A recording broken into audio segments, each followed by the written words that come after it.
Hello. How are you doing? Oh, I think I just messed up my Wi-Fi. Let's see. Messed up my cord. It was just looking good. Let me fix the cord real quick.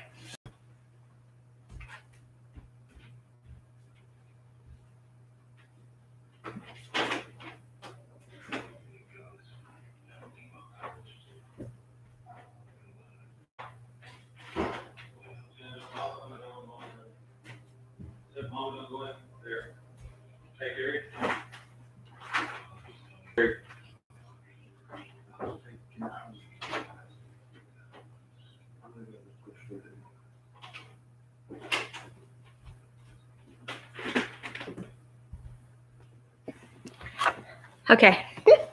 I'm back. Got my cord stuck in the door. That was a problem. Now made everything look crazy. I know the quality's not good, but hopefully the sound is okay. So I noticed the Wellings are with us. Hello, how are y'all doing? I have always said that if I could get paid to do anything, I would read. I would read for a living. Like I would love to just read books for kids. So I would love to do that. So anyway, so this is kind of one of those little fun things that I get to do that I never dreamed I would get to do. And I would never have started a YouTube channel or anything like that. So this is one of the silver linings in all of this craziness, that when everything looks all crazy and we don't know what tomorrow holds, we don't know when school is going back. Anyway, so that's one of the good things in this, that the Lord's allowing me to do something that I love to do. So thank you for being a part of it. Thank you for joining in. It's just fun for me. I love to read. I love to read good things. I love to read fiction, nonfiction. It's all good. Hey, Sammy. Hey, Christina. You have no power, like no electricity? Is that what you're saying? So, wow. You mean the storm knocked out your electricity? We have power right now. It rained a little bit. There were some limbs down on our back deck, but for now, it seems to be holding off, but I know the storm is coming. So I pray y'all stay safe and hope your kids don't get scared. Hey, Faith, how are you? I'm glad you're here. I finally got it to work. I practiced with the YouTube streaming and all that stuff to see if I could get it to work. You're sitting in the dark. Oh, no. Hey, Caroline. Is Reed with you? Because I saw a picture of you reading to him earlier. So anyway, I'm glad you're here. I'm going to get started in just a couple of minutes. So we'll see how it goes. Sammy and Christine, I'm really sorry that your electricity's out. That's pretty crazy. I'm sorry you're sitting in the dark. So I hope they can get it back on for y'all really quick, because I know that's really bothersome. So anyway, and if you're like our kids, they have to sleep with fans on at night. And if their fans aren't running, it's really hard for them to go to sleep. They sleep with little white noise fans, and they have since they were born. So I hope it comes back on for y'all. If y'all need anything, just let us know. We can run something over for y'all. Okay. I'm going to start at 7:03. We're going to read chapter 15 tonight. It's 1, 2, 3, 4, 5, 6, 7, 8, 9, 10, 11 pages. So probably be about 20 minutes. Hopefully I won't have any interruptions. Sorry about yesterday. That's pretty crazy. So I did get it loaded on my channel and copied and pasted it over there. So they're all there. Oh, you're sitting in your Zoom room. Okay. We're going to Zoom tomorrow, and I'm going to read a book. I haven't decided yet. So if you have any suggestions, just toss them out at me, and I will see about reading tomorrow during our Zoom. That'll be lots of fun. Okay, so here we go, 7:03. We're going to read chapter 15, and it is The Discovery of Oz the Terrible.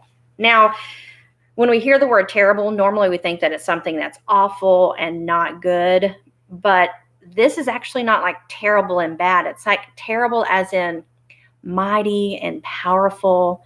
So it's actually a good adjective and not a bad adjective. So, okay, so here we go.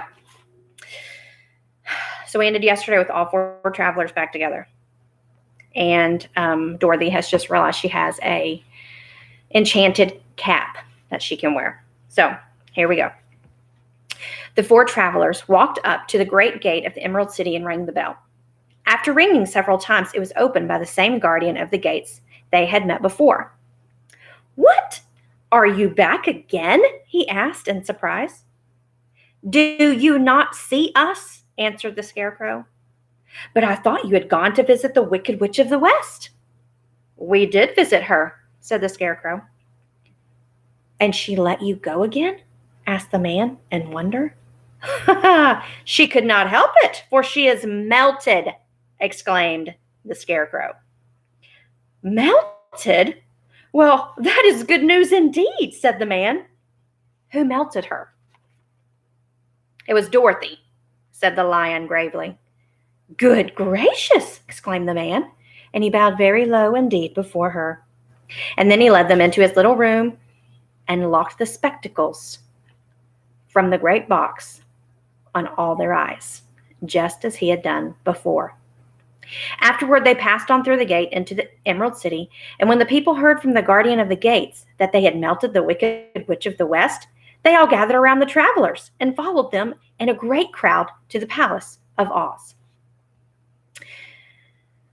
The soldier with the green whiskers was still on guard before the door, but he let them in at once, and they were again met by the beautiful green girl, who showed each of them to their old rooms at once, so they might rest until the great Oz was ready to receive them.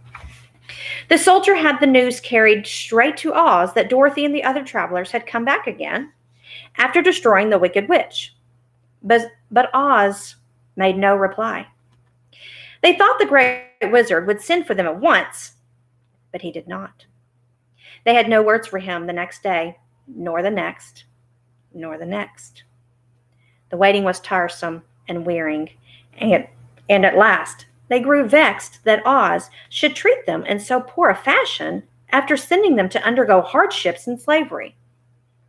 So the Scarecrow at last asked the green girl to take another message to Oz, saying if he did not let them in to see him at once, they would call the winged monkeys to help them and find out whether he kept his promise or not. When the wizard was given this message, he was so frightened that he sent word for them to come to the throne room at 4 minutes after 9 o'clock the next morning. So 9:04 a.m. the next morning, he wants to meet them. He had once met the winged monkeys in the land of the West, and he did not wish to meet them again. The four travelers passed a sleepless night, each thinking of the gift Oz had promised to bestow upon him. Dorothy fell asleep only once, and then she dreamed she was in Kansas, where Aunt Em was telling her how glad she was to have her little girl at home again. Promptly at 9 o'clock the next morning, the green-whiskered soldier came to them, and 4 minutes later, they all went into the throne room of the great Oz. Of course, each one of them expected to see the wizard in the shape he had taken before, and all were greatly surprised when they looked about and saw no one at all in the room. They kept close to the door and closer to one another, for the stillness of the empty room was more dreadful than any of the forms they had seen Oz take. Presently they heard a voice, seeming to come from somewhere near the top of the great dome, and it said solemnly, "I am Oz, the great and terrible. Why do you seek me?" They looked again in every part of the room, and then, seeing no one, Dorothy asked, "Where are you?" "I am everywhere," answered the voice. "But to the eyes of common mortals, I am invisible. I will now seat myself upon my throne that you may converse with me." Indeed, the voice seemed just then to come straight from the throne itself, so they walked toward it and stood in a row while Dorothy said, "We have come to claim our promise, O Oz." "What promise?" asked Oz. "You promised to send me back to Kansas, where the Wicked Witch was when the Wicked Witch was destroyed," said the girl. "And you promised to give me brains," said the Scarecrow. "And you promised to give me a heart," said the Tin Woodman. And you promised to give me courage, said the Cowardly Lion. Is the Wicked Witch really destroyed? Asked the voice, and Dorothy thought it trembled a little. Yes, she answered. I melted her with a bucket of water. Dear me, said the voice. How sudden. Well, come to me tomorrow, for I must have time to think it over. You've had plenty of time already, said the Tin Woodman angrily. We shan't wait a day longer, said the Scarecrow. You must keep your promises to us, exclaimed Dorothy. The lion thought it might be as well to frighten the wizard, so he gave a large, loud roar, which was so fierce and dreadful that Toto jumped away from his alarm and tipped over the screen that stood in a corner. As it fell with a crash, they looked that way, and the next moment all of them were filled with wonder. For they saw, standing in just the spot the screen was hidden, a little old man with a bald head and a wrinkled face, who seemed to be as much surprised as they were. The Tin Woodman, raising his axe, rushed toward the little man and cried out. Hold up, I have a question. Let me look at this question real quick. What is immortal? So they're talking about, I think they were talking about they were mortal. Did it sound like I said immortal?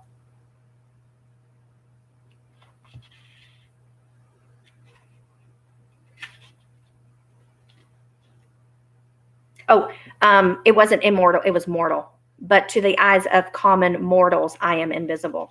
So he's saying because they're just common people that they look invisible. But he wasn't saying immortal, he was saying mortal. Okay. Sorry, maybe I said it too quickly. So here we have a little man behind a screen. Who are you?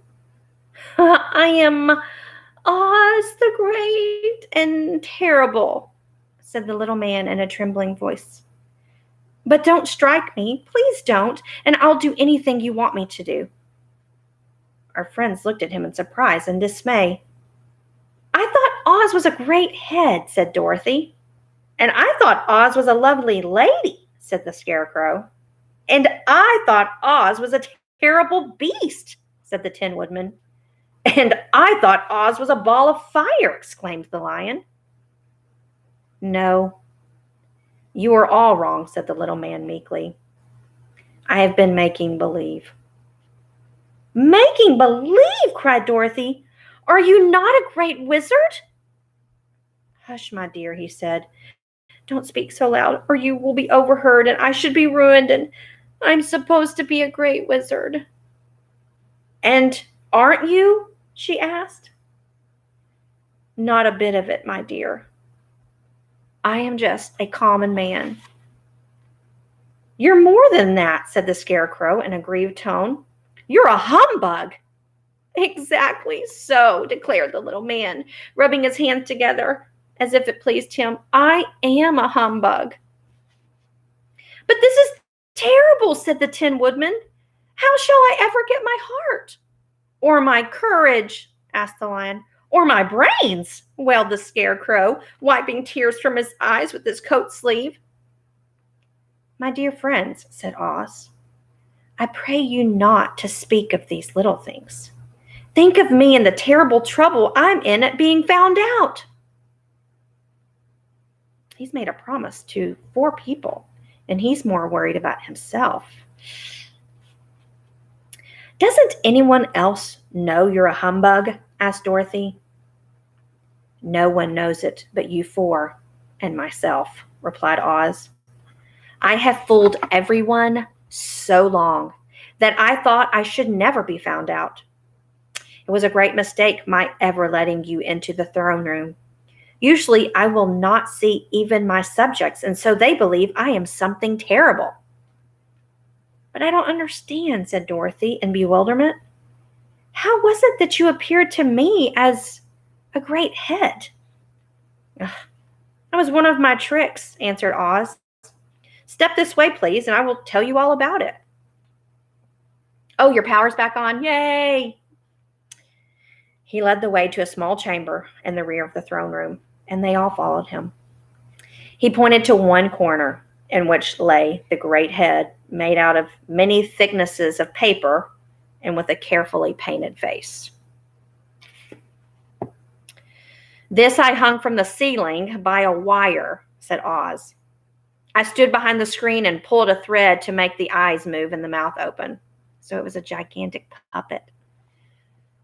"But how about the voice?" she inquired. "Oh, I am a ventriloquist," said the little man, "and I can throw the sound of my voice wherever I wish, so that you thought it was coming out of the head. Here are the other things I used to deceive you." He lied. He showed the Scarecrow the dress and the mask he had worn when he seemed to be the lovely lady. And the Tin Woodman saw this terrible beast was nothing but a lot of skins sewn together with slats to keep their sides out. As for the ball of fire, the false wizard had hung that also from the ceiling. It was really a ball of cotton, but when oil was poured upon it, the ball burned fiercely. Not cool. "Really?" said the Scarecrow.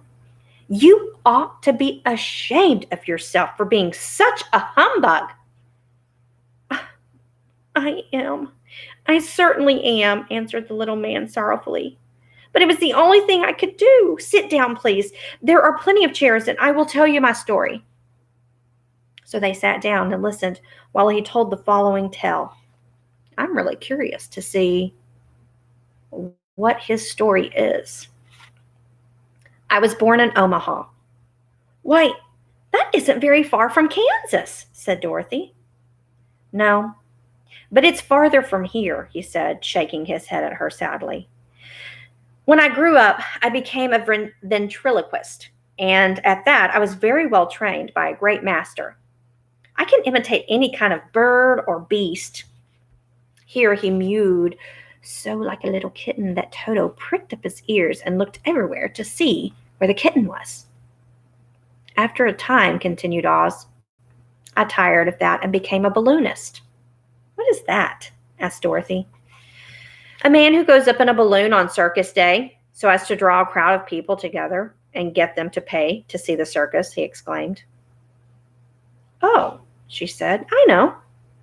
Well, one day I went up in a balloon and the ropes got twisted so that I couldn't come down again. It went way up above the clouds, so far that a current of air struck it and carried it many, many, many miles away.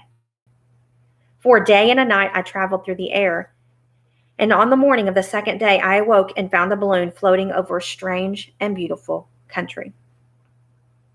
It came down gradually, and I was not hurt a bit, but I found myself in the midst of a strange people who, seeing me come from the clouds, thought I was a great wizard.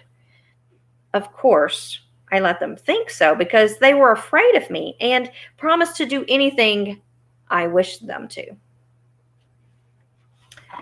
Just to amuse myself and to keep the good people busy, I ordered them to build this city and my palace, and they did it all willingly and well. And then I thought, as the country was so green and beautiful, I would call it the Emerald City. And to make the name fit better, I put green spectacles on all the people so that everything that they ever saw was green." "But isn't everything here green?" asked Dorothy. "No more than any other city," replied Oz. "But when you wear green spectacles, why, of course, everything you see looks green to you. The Emerald City was built great many years ago, for I was a young man when the balloon brought me here, and I'm a very old man now. But my people have worn green glasses on their eyes so long that most of them think it really is an Emerald City. And it certainly is a beautiful place, abounding in jewels and precious metals, and every good thing that is needed to make one happy. I have been good to the people, and they like me. But ever since this palace was built, I have shut myself up and would not see any of them. One of my greatest fears was the witches, For while I had no magical powers at all, I soon found out that the witches were really able to do wonderful things. There were 4 of them in this country, and they ruled the people who lived in the north, south, and east, and west. Fortunately, the witches of the north and the south were good, and I knew they would do me no harm.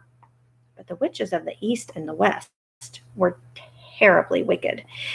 And had they not thought I was more powerful than they themselves, they would surely have destroyed me. As it was, I lived in deadly fear of them for many years. So you can imagine how pleased I was when I heard your house had fallen on the wicked witch of the east. When you came to me, I was willing to promise anything if you would only do away with the other witch. But now that you have melted her, I am ashamed to say that I cannot keep my promises. I think you are a very bad man, said Dorothy. Oh, no, my dear, I'm really a very good man, but I'm just a very bad wizard, I must admit. Can't you give me brains? Asked Scarecrow. You don't need them. You are learning something every day. A baby has brains, but it doesn't know much. Experience is the only thing that brings knowledge, and the longer you are on Earth, the more experiences you are sure to get. We know that knowledge comes from the Lord, right? Yep. So the Lord grants us knowledge through his word. But we still have to learn, and experience is a great way to learn. We learn through playing. That may all be true, said the Scarecrow, but I shall be very unhappy unless you give me brains. The false wizard looked at him carefully. Well, he said with a sigh, I'm not much of a magician, as I said, but if you will come to me tomorrow morning, I will stuff your head with brains. I cannot tell you how to use them, however. You must find that out for yourself. Oh, thank you, cried the Scarecrow. I'll find a way to use them. Never fear. But how about my courage? Asked the Lion anxiously. You have plenty of courage, I'm sure, answered Oz. All you need is confidence in yourself. There is no living thing that is not afraid when it faces danger. True courage is in facing danger when you are afraid. And that kind of courage you have in plenty. Perhaps I have, but I'm scared just the same, said the Lion.